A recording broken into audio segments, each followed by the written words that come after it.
Alright, hello all. So, I'm in my car here. I'm going to try to record this without having an accident. That seems to be a pretty good position. So, I wanted to show you a part of Bull Shoals here called Point Return. There's a little sign for it. I don't know if you can see that. So, Bull Shoals is, in my opinion, a unique town. Why is that? Well, it's unique because the lake here was created by the Army Corps of Engineers to mitigate really terrible flooding that took place all downstream from here. Many millions of dollars worth of damage every year. Back when $1 million was a lot, while we were still on the gold standard. And so, what you can see here, these are some nice little houses, but they're not what I would call really fancy houses. There are no McMansions here. This is a Point Return Highlands over here to the left. And you'll see these are the kinds of houses that I grew up with back in the 1960s. They were 1,100, 1,200 square feet, and that's how people raised their families for the most part. And you see, kind of modest. And we're right on the lake here. I don't know how well you can see the lake. I hope I'm on the right road here. This is Browns Beach Road. This is where I want to be on. And this is going to take me down to, I guess, the landing dock. Modest houses here. I would call these blue-collar houses. I tend to think of this town as a policeman's dream. If you were a cop in a big city, this is where you'd want to move when you're retired. And there's some nicer houses. This one's a little bigger. This is probably around 1,600 square feet with a couple of garages. Very nice. But you can see here we're right on the lake, and we're not seeing 3,000, 4,000, 5,000 square foot houses. I'm just going to park here.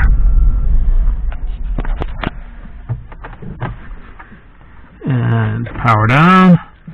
Put on my brake. You can see look at that, 57.7 miles per gallon coming down here. Alright, so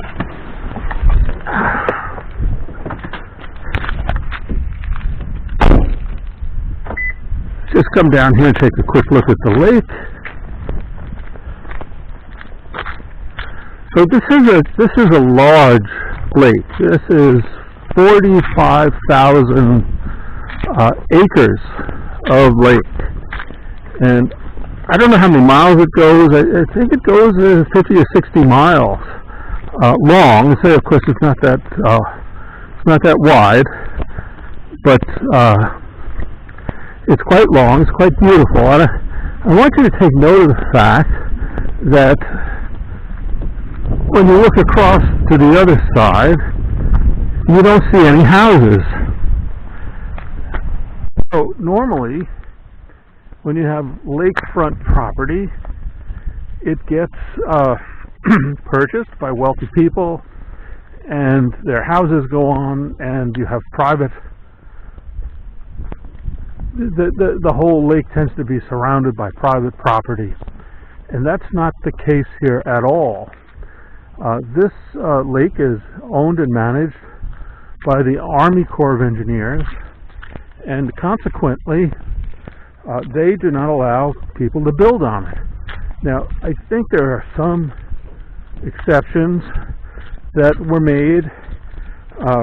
For example, the town owns a marina, and so they were allowed to build right up on the water.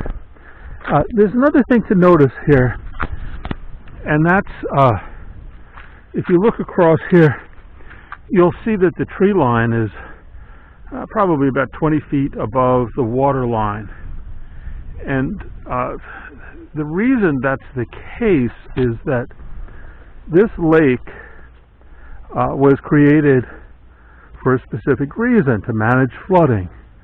So that means there's a large dam and the water level is managed. So when we get a lot of rain, this will fill up and the water will come right up to the tree line and even over the tree line.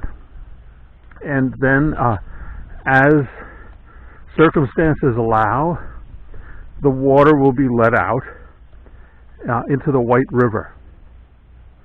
So the purpose of this lake, the primary purpose, is not recreation. It's not to provide waterfront property to the wealthy. It is flood management. That's its primary goal. And because of this, it's treated very differently than most waterfront property. This will never be built on. See, we have nice homes here, but as I said, fairly modest, and they do get seasonal view of the lake. And right now we're walking up to a campground. So this is used recreationally, but it's not the primary purpose for it.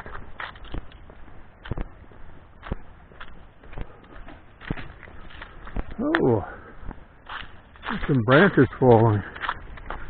Not exactly a widow maker, but I still wouldn't want to get hit on the head with it.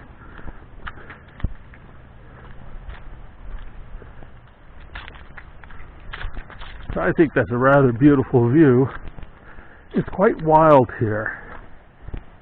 I don't think that I've gone one day without seeing half a dozen deer. That guy's upset the local dog over here. But he's inside, I'm happy to say.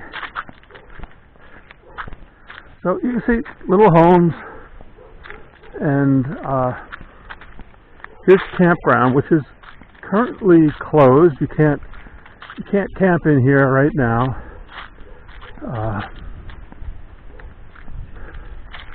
Well, let's see how much this is here.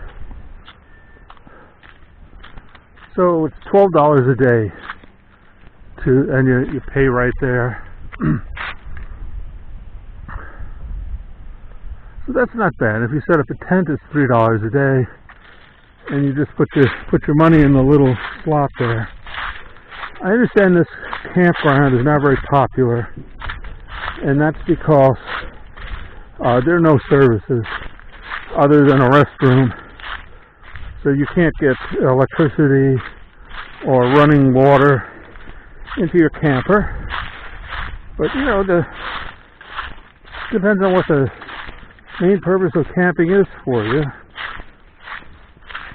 If you want to connect with the wilderness, this might be a better location than the state park. The state park, which I think is $30 a night, does provide electric, water, and sewer. So if you want to do some glamping, that would be the place to go if you can get a reservation there. And I understand that even a year in advance, you can't get reservations there. So if you see those pickup trucks over there, they're on the boat launch. And I think it costs $5 to launch a boat from there. And once again, it's on the honor system. You just slip the money in the little slot. But as you can see, there's nobody here. This place is just empty, and that suits me. I like a nice quiet spot. But you see, we've got nice tables and benches and things like that here.